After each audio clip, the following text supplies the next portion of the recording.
Bonjour à tous et bienvenue dans cette vidéo. Je suis Elisa Guittard, actuellement en MBA 1 avec l'école INI Marseille et l'école Hydrac Lyon. Je prépare ma thèse professionnelle avec l'entreprise Renet Service, société de nettoyage industriel implantée dans la zone de Peigné depuis plus de 30 ans. J'ai pu réaliser un audit stratégique de cette entreprise et analyser les domaines d'activité stratégiques et choisir un DAS. J'ai choisi le DAS qui porte sur le secteur du tertiaire et sur le cœur d'activité de Renet Service qui est le nettoyage industriel. Il en est découlé des facteurs clés de succès qui portent sur les produits, les services, le suivi, le savoir-être, les formations, le personnel de compétences et le domaine de la RSE. J'ai pu réaliser dans un premier temps un audit externe et nous avons pu constater que le secteur du nettoyage est un marché qui est arrivé à maturité, puisqu'il y a énormément de concurrence sur le marché et qu'il y a très peu de sources de différenciation. Les entreprises de nettoyage peuvent se diversifier grâce aux multiservices.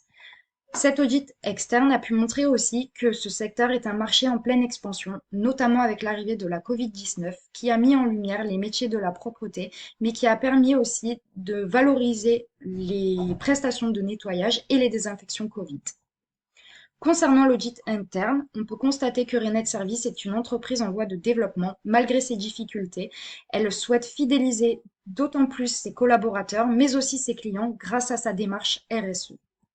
C'est pourquoi j'ai choisi d'étudier ma revue littéraire avec la RSE. La RSE, c'est la responsabilité sociétale des entreprises. C'est un phénomène de mode qui touche tous les secteurs d'activité. C'est-à-dire qu'il touche l'environnement, le management, le bien-être des collaborateurs et qui a un impact positif et un impact local.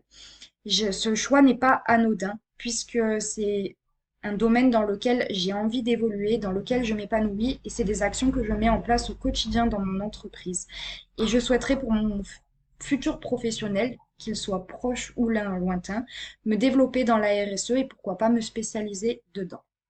De cette revue littéraire en est découlée une problématique. Quelles sont les clés de réussite pour la création d'une proposition de valeur différenciatrice RSE?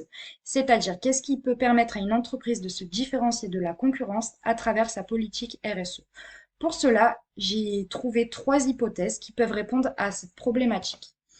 La première, répondre aux besoins, exigences et attentes des clients, avoir une stratégie d'entreprise et pour finir, l'innovation. C'est à travers l'étude de terrain que nous allons pouvoir invalider ou valider ces hypothèses. Merci pour votre écoute.